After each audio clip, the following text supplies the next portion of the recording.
Сайн байцгаана уу? Даавсрын байна. За яг одоо миний арт перм байна. Ингээд бүгдээрээ манай пермд орж танилццгаая. За энэ манай 1 тонны хөргөөртэй сүүний танк байна. Оройн сайн л орлоо. Сүүгээ 30 минутын дотор хөргөөд гарацын унгаа чинь өглөөний сайл орлоо. Дахиад хөргөөд сүүн компаниас болвол хүрсэн нэмэх 2 гарацтай сүүг бид нэр өглөө болгон нийлүүлдэг байгаа. Сүүний салдуураас бид нэр шаланка шууд ингээ холбдог байгаа.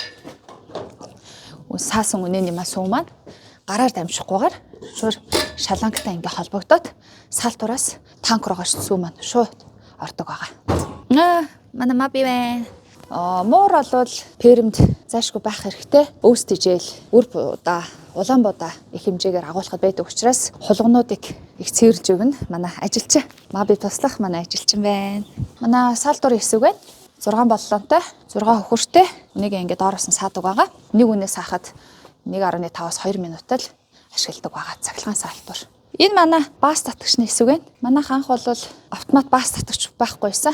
Тэгээд нөхөр өтөө хоёр бол уртлын хөршөөсөө судлаад баас татагчийг хийсэн байгаа. За манай ингээ урт нь болохоор 24 м урттай байхад бид нэр 40 үнэний баасыг 1 цагийн дотор хөрцдөж арилгадаг байсан. Нэг удаадаа өдөрт 5 удаа хөрцдөн. Ер нь бол өглөөний цагт баасыг 5 цаг арилгадаг болвол энэ автомат баас татагчийг хийснээрээ 6 минутын дотор татаад дуусгачихна. Тэгээ энэ шийдлийг судлаад хийсэн байгаа. Энэ манай дижил зурагч миксер.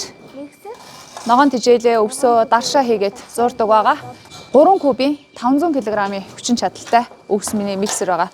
Анх бол эхний жил миксер маань одоо 4 жил болсон. Жохон эдэлгээ мэлээ явсан байгаа. 4 жилийн өмнө бол 15 үнэтэй байхад өдөрт нэг л удаа зураад ашиглаад нэг удаадаа 500 кг өвс зураад холиод тараагаад өчтдөг байсан бол одоо манайх нөгөө 70 үнэтэй болчихсон учраас миксерээрээ өдөрт 4 удаа зурж байгаа.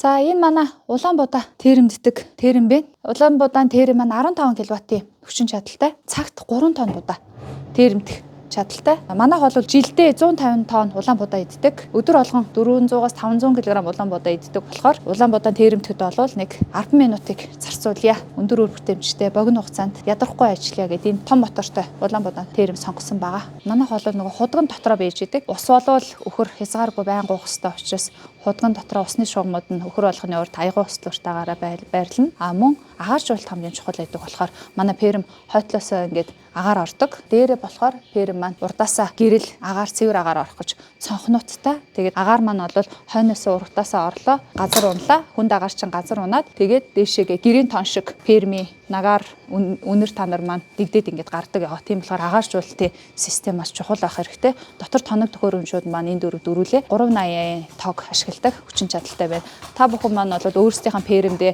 тохирсон 220 ашиглах жижиг оврын тоног төхөөрөмж 20 үнэтэй 30 үнэтэй цөөх хөхөртэй айлууд бол арай өөрөөр шийдэж болно. Янз бүрийн аргаар шийдэж болно. Ингээд өнөөдөр та бүхэндээ пермээ тавчхан ерөнхийдэн танилцууллаа. Дараагийн удаа би тус нь арай дэлгэрэнгүй та бүхэндээ танилцуулах болно. Даавсран байлаа.